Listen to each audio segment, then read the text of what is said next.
Hi, everyone. Welcome to 3GNY Stories Live, WEDU Wednesday. Thanks for joining us tonight. I'm Elizabeth Kamens, 3GNY board member and grandchild of 2 Holocaust refugees. I'm thrilled to be here for our 20th WEDU Wednesday. We welcome all of you tuning in for the first time, as well as those of you who regularly participate in our programs. We are grateful for our community. Tonight, we'll be featuring guest speaker Stacy Seltzer, who founded and leads 3G Philly, which you'll hear more about shortly. We're also thrilled to share that Stacy's grandmother, Esther Bratt, will be joining us for the question and answer after Stacy speaks. We're honored to have a survivor participate tonight. 3GNY is an educational nonprofit for grandchildren of survivors and supporters. As a living link, we preserve the legacies and lessons of the Holocaust. Our mission is to educate diverse communities about the perils of intolerance and to provide a supportive forum for the descendants of survivors. Founded in 2005 with a group of 6, 3GNY's membership is now at 4,800 and continues to grow. Over these past 16 years, we've held diverse programs of all sizes around the New York area. Now, we're excited to share that we're expanding our organization. We officially helped launch 3G Philly and are bringing 3G NJ under our umbrella. These groups are our first 2 regional affiliates. 3GNY is also in conversations with others around the country to help new 3G groups form and grow. I am so excited to introduce Stacy this evening, as I am originally from the Philadelphia area and was born and raised in the suburbs. It is wonderful to know that 3GNY has expanded to 3G Philly and that so many more students and classrooms in Philadelphia, in addition to 3Gs in Philly, will be able to benefit and take part in this wonderful organization. Tonight's WEDU Wednesday program showcases 3GNY's flagship educational initiative, WEDU, which is short for We Educate.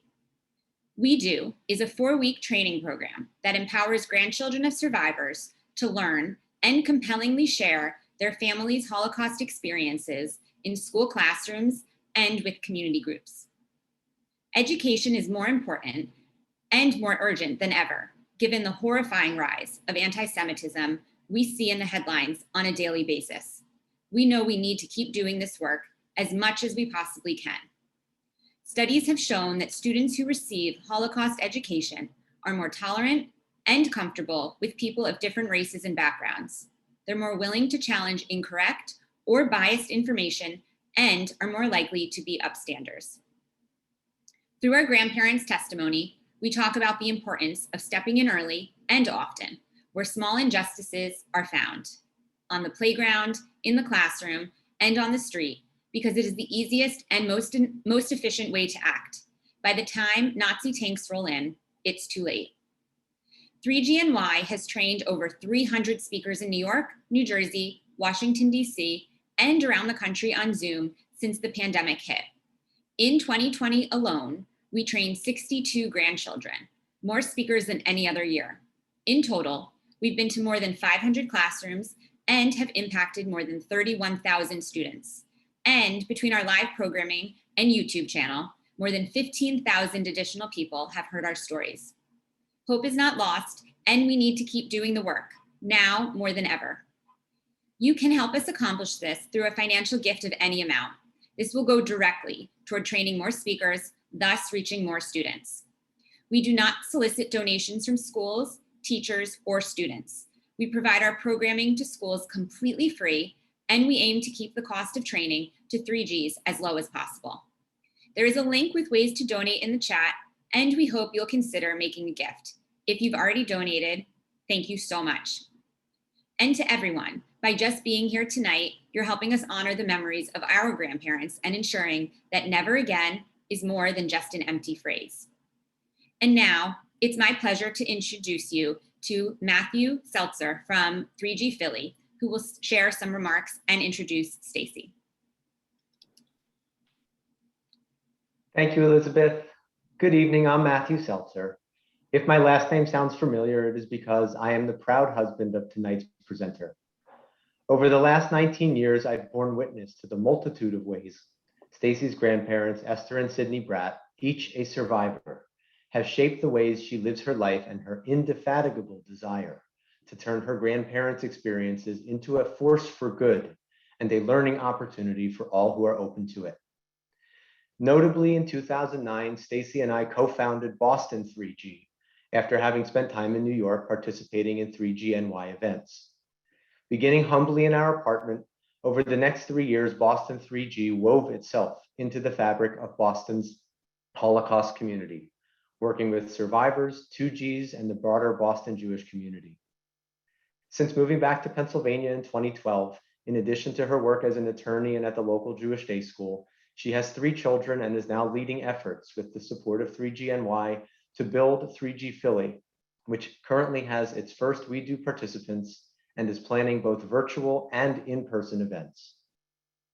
Like so many stories of survival, the stories that ignited Stacy's passion are undeniably powerful, and the lessons we can all learn from Esther Bratt's story during the war and since are innumerable. It is my honor now to introduce Stacy to share her story.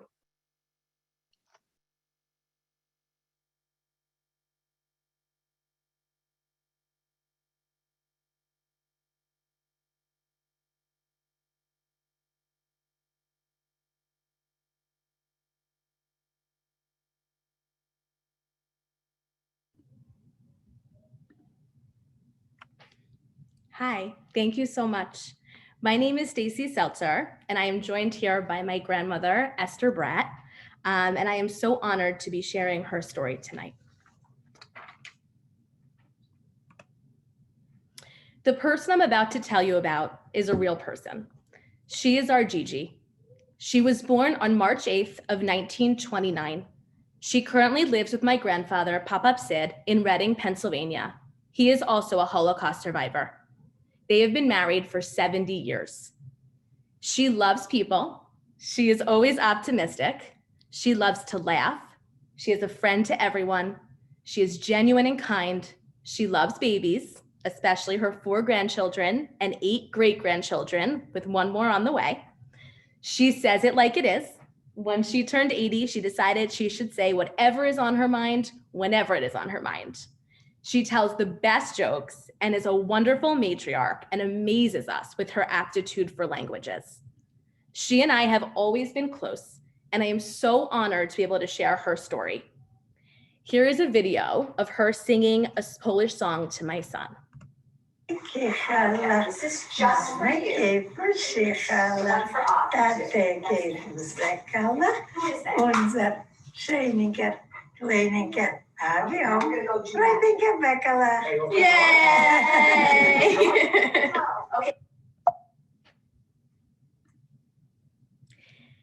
If I told you that you had a 1.5% chance of making it to 15 years old, how would that change the way you think about your life?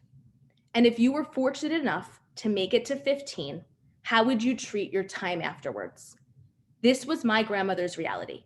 She lives the motto, don't sweat the small stuff. 1.5%. This is the likelihood my grandmother had of surviving after some of the stories I'm about to share with you. To survive with her parents, she had a less than 1% chance. This means that if there were 100 families in a room, only one would survive. My grandmother's family was that one. The fact that I am speaking to you today is nothing short of a miracle. The Holocaust, also known as the Shoah, was the intentional mass murder of European Jews, as well as other minority groups during World War II, between 1941 and 1945. Nazi Germany and its collaborators murdered 6 million Jews just because they were Jewish.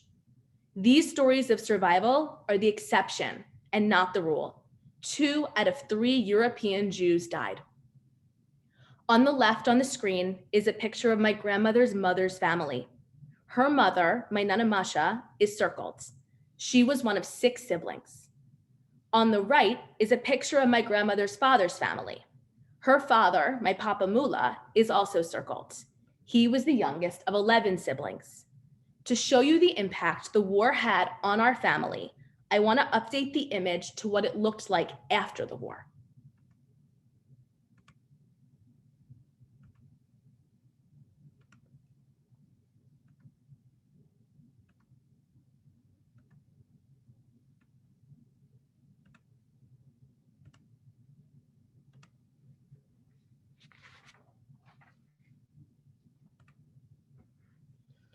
My grandmother is an only child. Her parents, who you just met, Nana Masha and Papa Mula, came from large families, as you saw. Papa Mula was a businessman. He worked in the lumber business and was successful. They lived in a beautiful apartment, and my grandmother was very proud. She even had her own room. Religion was never a big priority for her family, but they celebrated holidays and enjoyed traditions, being with family, and just being together. They spoke Russian, Yiddish, and Polish in their home. My grandmother is 8 years old in this picture.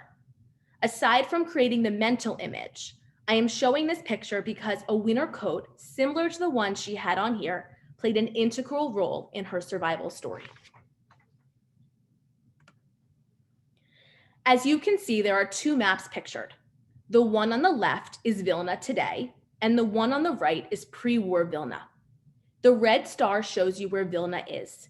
Today, it is a part of Lithuania. However, when my grandmother was born, it was a part of Poland. Before the Holocaust, Vilna was a very Jewish city. It was known as the Jerusalem of Lithuania. To give you an idea, there were 100,000 Jews living in Vilna, about 1/3 of the city's total. There were 105 synagogues and prayer houses. There were 6 daily Jewish newspapers. And my grandmother remembers there being a lot of Jewish culture.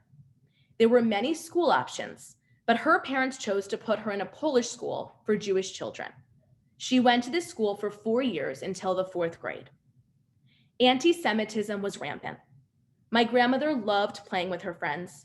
One of her neighbors wasn't Jewish, and she remembers they enjoyed playing together.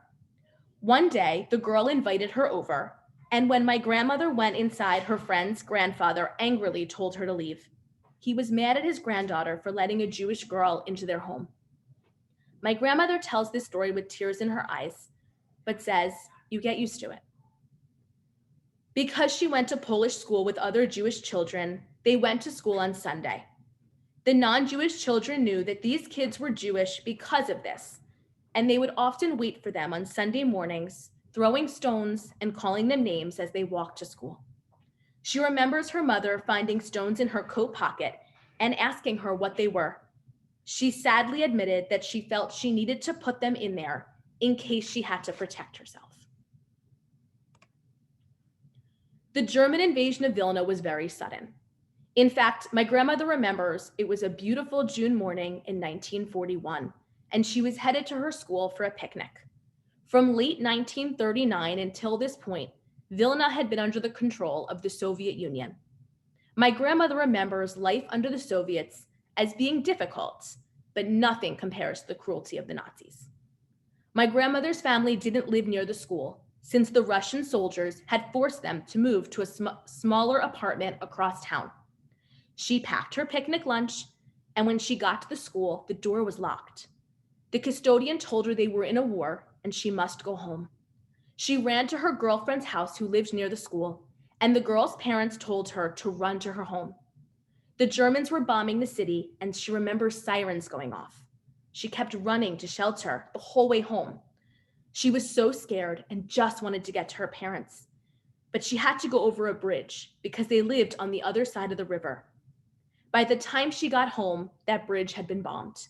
She made it over the bridge by minutes, maybe a half hour at most. She and her family went to shelters to be protected from the bombs, and within 2 days, Vilna was occupied by the Nazis. There was indescribable suffering under the Nazis. They didn't waste any time, and immediately they had laws against the Jews. She remembers all of their possessions had to be given away: gold, jewelry, even her brand new bicycle. Soldiers came into her home and just started taking things. There were no repercussions. Anybody could rob a Jewish home. It was just a fun game to rob a Jew.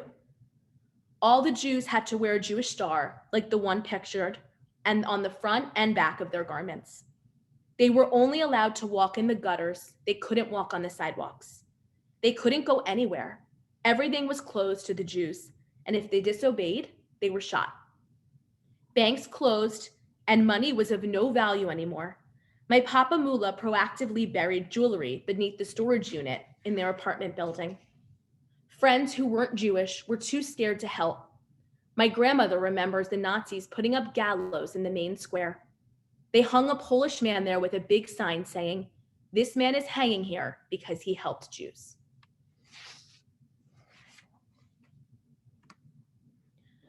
Nazis would go into Jewish homes and just take young boys or men and tell them they were going to work. They took them 5 to 6 miles outside of Vilna to a place called Ponari, which was an unfinished construction site, and shot them. Can you imagine how scared these people must have felt? To know they were about to be shot, to watch those in front of them get shot, knowing they were next. My grandmother's cousin, Isha, was one of the first to be shot at Ponari. He was only 18 years old. Over the course of the war, approximately 100,000 people, mostly Jews, were shot at Ponari. In September of 1941, when my grandmother was 12 years old, the Nazis established the Vilna Ghetto. The Nazis took all the people from Vilna and the surrounding areas and literally pushed them into a few streets in the Jewish quarter to create the ghetto. This area had been where the poorer Jews from Vilna had been living. They killed the poorer Jews and moved the rest of the Jews in. As you can see in the darker gray and green, there was a larger ghetto and a smaller ghetto. Those that were brought to the larger ghetto were less unlucky because most of the people brought to the smaller ghetto were killed within a few months. My grandmother's family was taken to the larger ghetto. The ghettos were surrounded by wires, barricades, and guards. Here's how my grandmother remembers it. She was looking out her window one September day, and she saw Jewish people from her neighborhood walking with bundles on their backs. Suddenly, Nazis arrived at her home with guns and told them they had 10 minutes to grab whatever they could carry. Her mother put a big blanket on the floor, and they took what they could. What would you bring? They brought food, they brought underwear. My grandmother even packed her favorite doll. She remembers it was a hot day, but her mother insisted she bring her coat, the one I spoke about earlier. This coat saved her life. She used it to keep warm. She used it as a blanket. She even used it as a pillow. They left their house having no idea where they were going. The Nazis brought them to the ghetto. They were exhausted. Many families had been separated. People were so scared. She and her parents put their few possessions down in an empty store and slept on the floor there. There were people everywhere, thousands and thousands of people. The next day when they woke up, they looked for a place to put their things and stay. They found a room that had been part of someone's apartment. They shared this room with 15 other people. There were 6 women who shared a double bed, and the men slept on the floor. They did their best to stay clean, but there was very little food, there were few necessities or clothing, and there was a shortage of everything all the time. You just did without, is what she says. My Papa Mula was randomly selected to work as a mechanic outside the ghetto. Many of the men worked outside. He would sneak in food whenever he could. My Nana Masha even created a hiding place in his coat so he could smuggle the food into them. The picture on the right was taken in 1989 when my grandmother went back to visit the Vilna Ghetto. Here she is, she's on the right, pictured in front of the building that she and her family lived in the ghetto. Across from her is her cousin Chasha, who survived the war with the partisans. This photo is of the Jewish quarter of Vilna before the war to give you an image of what it looked like. The Nazis were constantly trying to manage the population of the ghetto. They tried to do this in a way so the Jews wouldn't get scared. When my grandmother arrived in the ghetto, there were 40,000 people in there with her. Over her 2 years there, thousands of them were sent to Panari to be killed. One of the most harrowing stories during her time in the ghetto had to do with a white shine. In German, the word shine means document. It's literally a piece of paper. This was used as an ID card. In November of 1941, only a few months after arriving in the ghetto, the Nazis decided to reduce the population. Every family received a shine, white or yellow. My Papa Mula was handed a white shine. He didn't know what this meant. In the middle of the night, they announced that everyone had to come register at the front gate. Anyone with a white shine should stay in the ghetto, and those with yellow shines should leave and go to their place of work with their family. A family consisted of a husband, a wife, and up to 3 children. There was complete panic in the ghetto as people began to realize the white shines, like the one my grandmother's family had, likely meant death. In this clip, you can hear how my grandmother managed to escape in her own words. Oh, my father said to us, let's separate, because if we stick together, we have less of a chance.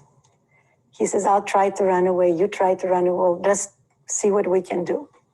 Okay. And he left. We didn't know, my mother and I didn't know what happened to him. He just disappeared. And we decided to go back to our room in the ghetto, senseless. We didn't know, there were hiding places in the ghetto, but we weren't sure where exactly.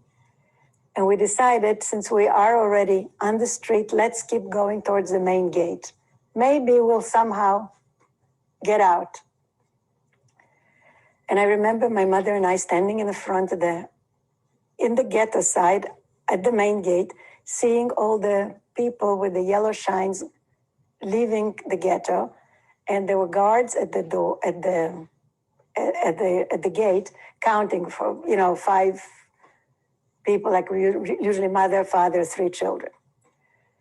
It was getting towards the end, and we saw trucks and gun people with the Germans with the guns outside the ghetto. That they go, as soon as the people with the yellow shines leave, they will go in and kill take the people with the white shines on the trucks and take them to Panari. And I remember telling my mom, we have no choice. Let's do something. This is the end. So she said, what are we going to do? And there we see a couple with a yellow shine going with 1 child. And we slightly knew them. And we said, we'll connect with you, maybe. And my mother says, at least you can say that I am their child. And she would, but I was holding on to mom. And somehow by some miracle, and I don't know how it happened, I didn't want to let go of my mother. And so, and the guard counted 5, 1, 2, 3, 4, 5. Just let us go.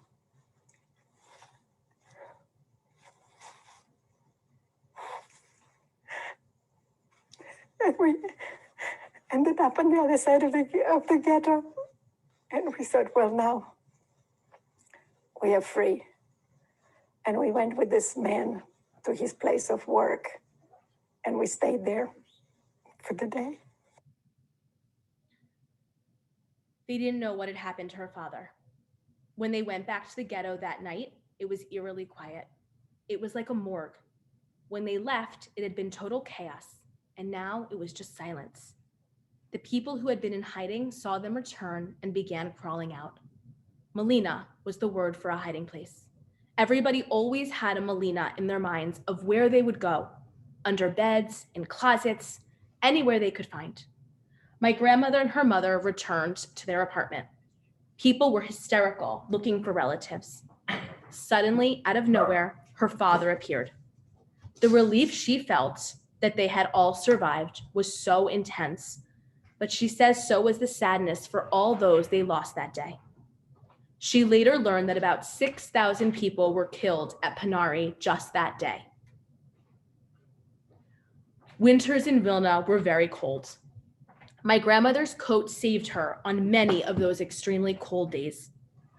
She lived in the ghetto from the age of 12 to 14. It was a horrible time. She was scared every hour of every day.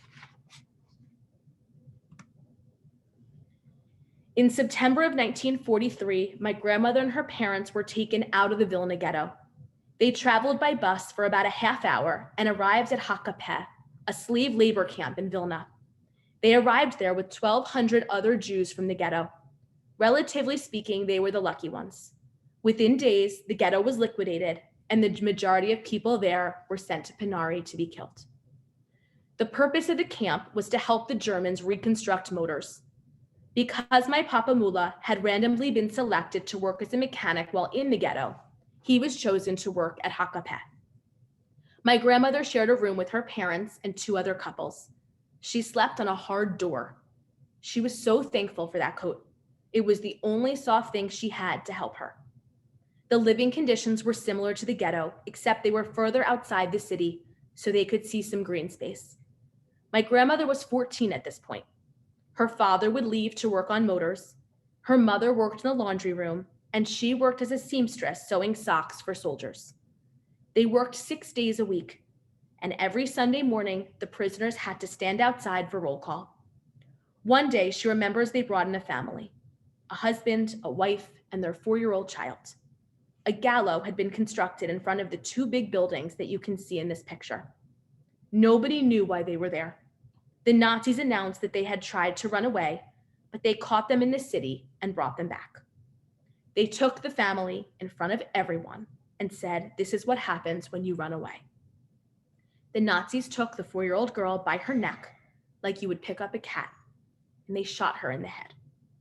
Everybody was stunned. Her mother started screaming, and so they shot her too. They then put a rope around the father's neck and hung him in front of everybody. This was done just to teach a lesson, not to run away.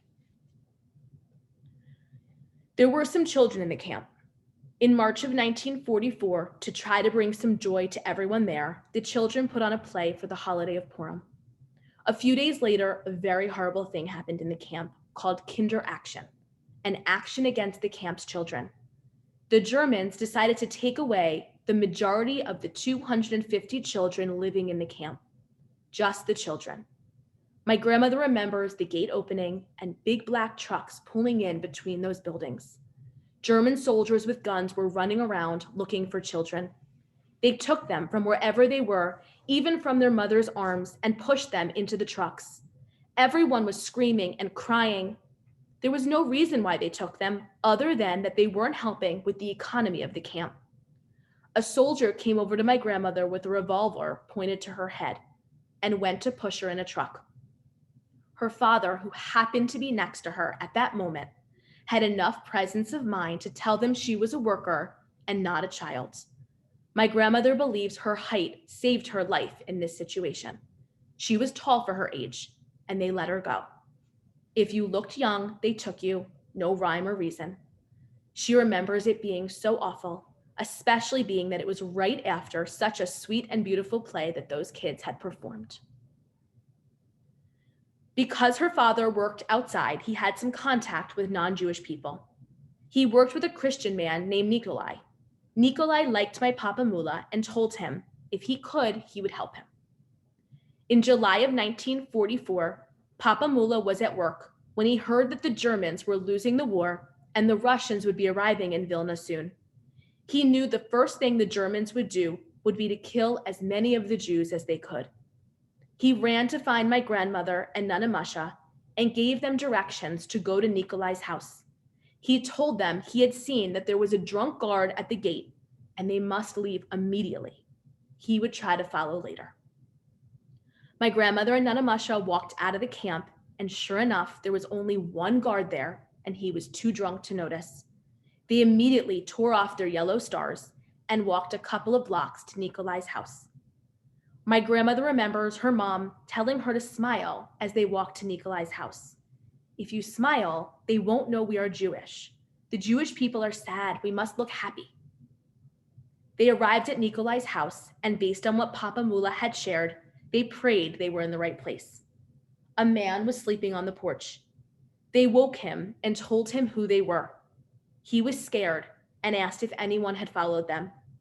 Each of them knew the risk he was taking helping them. If anyone found out he had helped the Jews, they would kill him and his family. My grandmother always remembered that Polish man who was hung just for helping Jews earlier in the war. Nikolai led them to his small cellar. As darkness fell that night, the cellar door slammed open and Papa Mula arrived, white as a ghost and shaking. He told them that within an hour of their leaving the camp, the Germans had sent in reinforcement. The Jews in the camp had panicked and began running, and the Nazis shot at them. He ran and miraculously survived. They huddled together and couldn't believe that they had escaped, and together. The Russians began a bombing offensive against the Germans as they tried to reclaim Vilna. Nikolai left to keep himself and his family safe, but he left them some food and a little bit of water. They lived in this tiny cellar for 2 weeks, praying the bombs would not hit their house. Nikolai arrived back from the country and told them it was safe to come out. The Germans were gone. My grandmother was 15 years old. She remembers thinking throughout the war that her goal was to live to be a teenager, but she didn't believe she would survive. It was at this moment that she realized she would survive. Imagine surviving all of this, and with your parents. Now what?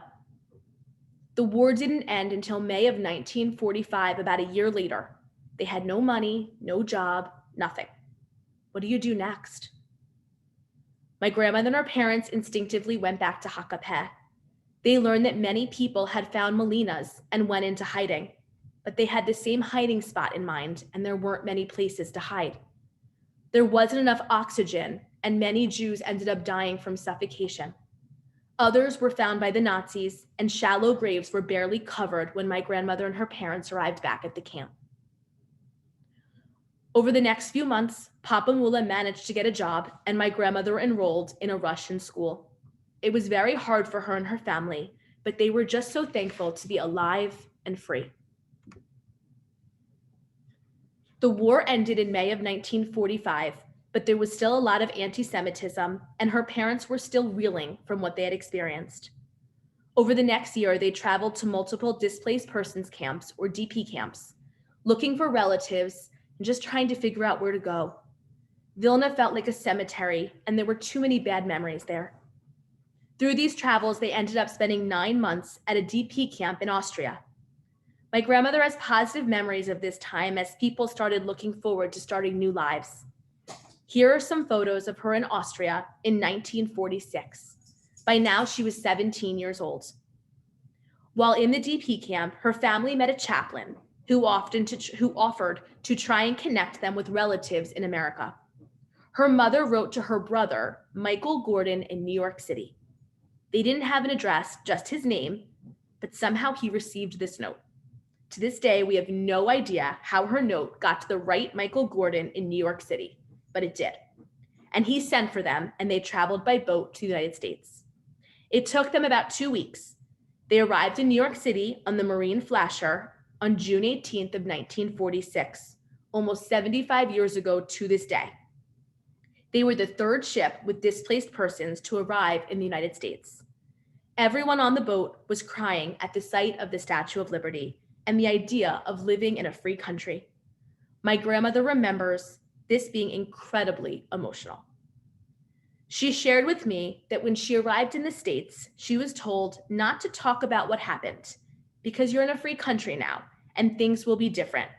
And so she didn't discuss the war for many years. Starting over in a new country was not easy. My grandmother doesn't talk about the war often, but she has told me she thinks about it every day. Now that she has lived in the United States for so long, it's even harder for her to imagine that this was able to happen under one man's dictatorship. The top left picture on the screen is of my grandparents on their wedding day. They met in the Catskills at a Zionist convention and were married in New York City. They had 3 daughters. My mom is their oldest child. The bottom left picture is of my grandmother with 2 of her 3 daughters. Her youngest daughter, Lisa, passed away in December of 2010. The top right picture is of my grandparents with their 8 great-grandchildren, and the bottom right picture is with our whole family.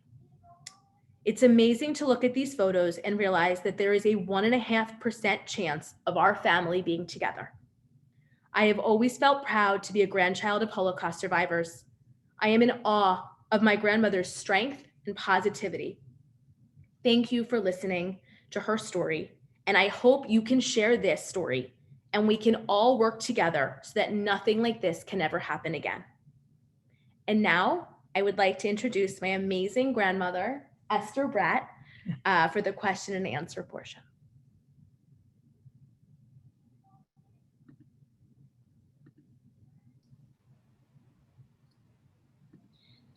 Stacy, thank you so much for gifting us with your family story. And Esther, it's so special to have you here tonight alongside your granddaughter, Stacy. We're now going to open it up for questions. If you have a question for Stacy or Esther, please type it into the question and answer, and we'll do our best to address it. If we don't get to your question, please email 3gphilly@gmail.com, and we'll get back to you later on. So the first question we have is for Stacy. And Stacy, how did you learn to tell your grandmother's story with so much detail? It was really incredible. And in conjunction with that, did your grandmother share it with you herself, or did you get the information from other places or other resources? Thank you. So over the years, she's always shared her story with me. And I think at different stages in life, you get different pieces of information, you understand it differently. And so I was really excited to take a WEDU course in January. And the WEDU course really helped me kind of put it all together into one specific slide and all the pictures. And we spent hours on the phone. I watched the Shoah Foundation videos, which we're so thankful to have. And it was a really special time to spend that time with her. And I did my grandfather's story as well, which someday I'd like to share. But it was very powerful. And I was just so thankful that she was open with me and able to share everything.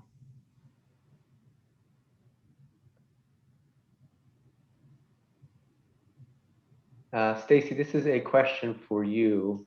What compels you to start 3G groups?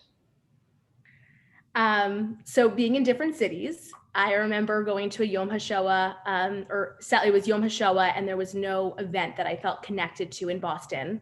And that was kind of how it all started, because we had felt so connected in New York. And I think it's just so important to educate diverse communities and to find a forum to share our grandparents' stories and to hopefully be able to help others with the history. The next question is for Esther. Esther, what was it like growing up in Vilna? Well, I came from a fairly middle-class family, so I didn't lack for anything. We had a nice apartment. It was very anti-Semitic, and you always were afraid. You always felt that you were Jewish in a bad way. Kid, Polish kids didn't always wanted to play with us or were fighting with us. So we stuck to each other. As Stacy pointed out, 1/3 of the population of Vilna before the war was Jewish. So there was no reason for us not to be connected to each other. So I can say up to the age of 10, I had a pretty good childhood. And this is a question for Esther. What was it like during your time in the DP camps after you had survived? After the survival, being in a DP camp was like the world has opened. All of a sudden, we were free. We could go anywhere we wanted to. There was a lot of sadness on people that lost their families. But it was a revival of a new life. Like Stacy pointed out, there were weddings, babies were born. You mentioned the dresses with the wedding. And yes, and there was a organization named UNRWA from the United States that helped us a lot with food, clothing, and they sent a wedding dress. And that wedding dress was used almost every night by different brides. Everybody wanted to get married and start a family. And they sure did. And the aim of being in the DP camp was to go to Israel. But as you all know, it wasn't possible till 1948. There's another question for Esther. Esther, how do you feel about your granddaughter sharing your story? I am so proud of her. I can't even, I can't tell you how proud we are. She's amazing. She's an amazing girl. And she's not biased at all. No. Thank you. Esther, there's a number of questions actually coming in about Nikolai. Were you able to stay in touch with Nikolai at all after the war? Well, not really, because the last time I think my parents had sent him a package from the United States to Vilna. And the last we heard from him that he decided to leave Vilna and go to Poland. And then we lost touch of, we don't know what happened to him. He was a wonderful man. And he should have been in Jerusalem in the Garden of Righteous. But we lost touch of, don't know where he went, what happened to him after he left Vilna. Esther, what was your life like when you arrived in the United States and settled in the United States? Well, as a teenager, truthfully, it was very difficult. Number one, language, friends, went to an English high school without knowing English. So it wasn't easy, I must say. But I did find a group of Yiddish-speaking kids my age that came over at the same time, and we kind of connected. And then I joined the Zionist group where I met my husband. And, life was good after that.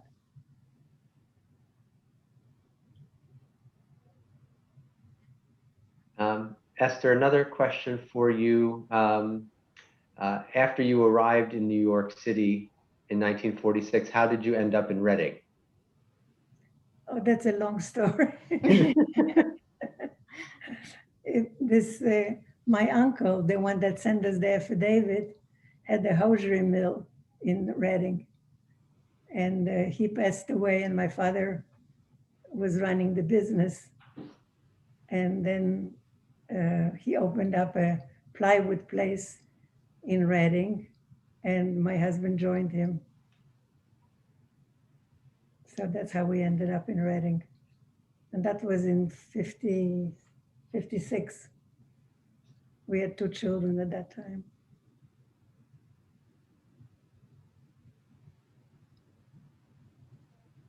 Stacy, if someone wants to get involved in 3G Philly, what can they do? And if you want to share a little bit about forming 3G Philly and what that's been like.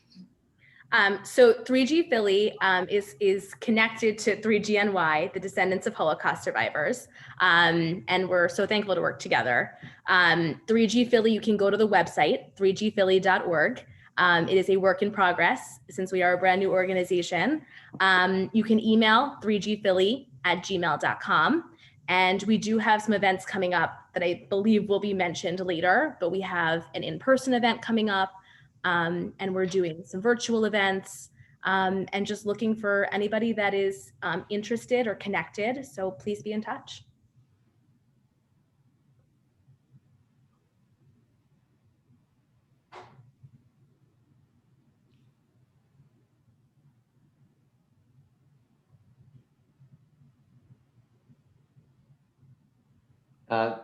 Esther, there's questions about how you met Pop-Up Sid. How did you meet your husband?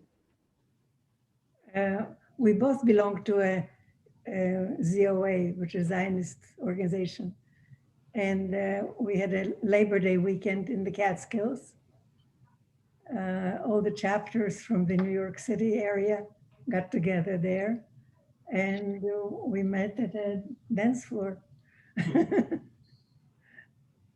So that's, and then we found out that we lived in Manhattan, not too far from each other, about like 20 blocks, which isn't far for Manhattan. So we got engaged shortly after that. We met on the Labor Day weekend, got engaged in December, and got married in April. So 70. When you know, you know. Yeah, 70 years ago. Hard to believe, right? In Stacy's presentation, she included a photo. I believe she mentioned in 1989, you went back. What was that the only time you went back, and what was the experience like for you traveling back? It was a group of survivors from Vilna that decided to go back, and we joined the group. There were like maybe 30 or 40 of us. And it was, well, I still had a cousin that lived there. So that was a big help, because after so many years, after over 40 years, everything changed, the numbers, the streets, the names of the streets. So she was very helpful. We went back to where the ghetto was. We went back where the camp was. And it was very emotional.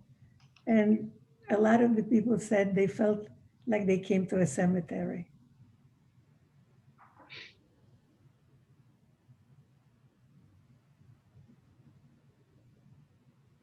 So that's the way it was.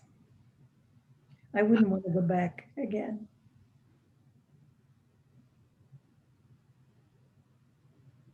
Esther, since Stacy talked about your 2-week trip on the boat across to New York, what do you remember about the boat ride, about arriving in New York City? What did that feel like? You mean in 1946? Yeah. Well, we started in Bremenhaven, which was in Germany. And that ship was Marine Flasher. It was an army boat. And it was the 3rd voyage with refugees after the war. There were mostly Jewish people on the ship, but there were some non-Jews that also wanted to immigrate to the United States. And it wasn't a luxury boat, it was an army boat. There were like 4 bunk beds, 2 rooms, one for the women, one for the men. And a lot of us got seasick, which was nobody's fault. But the voyage lasted about 10 days. And when we finally arrived to New York City and saw the Statue of Liberty, everybody was crying. It was just so emotional that no words can describe.